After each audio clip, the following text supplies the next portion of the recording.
കാലുവാരലും വിഭാഗീയ പ്രവർത്തനങ്ങളും നടത്തുന്ന നേതാക്കളെ നിരീക്ഷിക്കുകയാണ് ഹൈക്കമാൻഡ് നിയോഗിച്ച ഒബ്സർവേഷൻ ടീമിന്റെ പ്രധാന ദൗത്യം.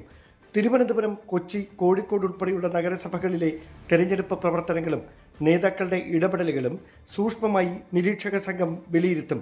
എല്ലാ ജില്ലകളിൽ നിന്നും ശേഖരിക്കുന്ന വിവരങ്ങൾ നിരീക്ഷക സംഘം AICC പ്രതിനിധിക്ക് കൈമാറും. ഈ റിപ്പോർട്ടിന്റെ അടിസ്ഥാനത്തിലാകും തുടർ നടപടികൾ.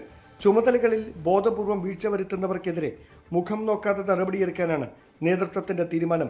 നിയമസഭാ തെരഞ്ഞെടുപ്പിന് പാർട്ടി തയ്യാറെടുക്കുന്ന സാഹചര്യത്തിൽ തദ്ദേശ തെരഞ്ഞെടുപ്പിലെ വോട്ട് ചേർക്കലിലും വോട്ടുറപ്പിക്കലിലും നേതാക്കളുടെ സജീവ ഇടപെടൽ വേണമെന്നാണ് ദേശീയ നേതൃത്വത്തിന്റെ നിർദ്ദേശം. 2026 അഭിമാന പോരാട്ടത്തിന്റെ സ്ഥാനാർത്ഥി നിർണയത്തിൽ അടക്കം തദ്ദേശ തെരഞ്ഞെടുപ്പിന് ചുക്കാൻ പിടിക്കുന്ന നേതാക്കളുടെ പ്രവർത്തനങ്ങൾ മാനദണ്ഡമായി മാറുമെന്നാണ് AICC നേതൃത്വം നൽകുന്ന സൂചന.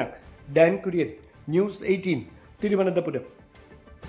സുപ്രധാനമായ നീക്കമാണ് ഉണ്ടാവുന്നത്. കേരളത്തിലെ ഓരോ പ്രവർത്തനങ്ങളും ഹൈക്കമാൻഡ് നേരിട്ടുള്ള നിരീക്ഷണത്തിൽ എന്നത് നേരത്തെ തന്നെ ഉണ്ടായ ചില നീക്കങ്ങളുടെ ഭാഗമാണ്. ഡാൻ കുര്യൻ തന്നെ നമുക്കൊപ്പമുണ്ട്. ഡാൻ, തദ്ദേശ തെരഞ്ഞെടുപ്പ് അതിനിർണായകമാണ്. കാരണം തദ്ദേശത്തിന് ശേഷം ചുരുങ്ങിയ മാസങ്ങളാണ് നിയമസഭയിലേക്കുള്ളത്. ഇത്തവണത്തെ ഒരു പ്രത്യേകത കൂടിയാണ്. അതുകൊണ്ട് തദ്ദേശത്തിൽ ഉണ്ടാവുന്ന തെരഞ്ഞെടുപ്പ് വിധി നിയമസഭയിൽ വലിയ രീതിയിലുള്ള പ്രതിഫലനങ്ങൾ ഉണ്ടാക്കും, അത് ഉറപ്പാണ്. അത് തിരിച്ചറിഞ്ഞുകൊണ്ടുള്ള ഈ നീക്കത്തിന് പിന്നിൽ AICCയുടെ എന്തൊക്കെ ഇടപെടലുകളാണ് ഉണ്ടാവുക? എന്താണ് ഈ ടീമിന്റെ പ്രവർത്തനങ്ങൾ?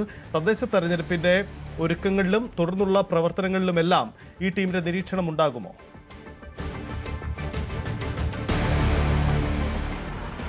വരാനിരിക്കുന്ന നിയമസഭാ തെരഞ്ഞെടുപ്പിനെ വലിയ തരത്തിൽ തദ്ദേശ തെരഞ്ഞെടുപ്പിന്റെ ഫലം സ്വാധീനിക്കുമെന്ന വിലയിരുത്തലിന്റെ അടിസ്ഥാനത്തിലാണ് ഈ തെരഞ്ഞെടുപ്പിനെ ഏറെ പ്രാധാന്യത്തോടെ ഹൈക്കമാൻഡ് നേതൃത്വം, കോൺഗ്രസിന്റെ ദേശീയ നേതൃത്വം തന്നെ നോക്കിക്കാണുന്നത്. അതിന്റെ ഭാഗമായി തിരുവനന്തപുരം നഗരസഭയിൽ KS ശബരിനാഥിന് പുറമെ മറ്റ് ചില മുതിർന്ന നേതാക്കളോടും, അതായത് പരിചിതമായ ചില പ്രമുഖ മുഖങ്ങളോടും മത്സരിക്കാൻ ആവശ്യപ്പെട്ടിരുന്നു. പക്ഷേ അവർ അതിന് വ്യക്തിപരമായി ബുദ്ധിമുട്ടുള്ളതിനാൽ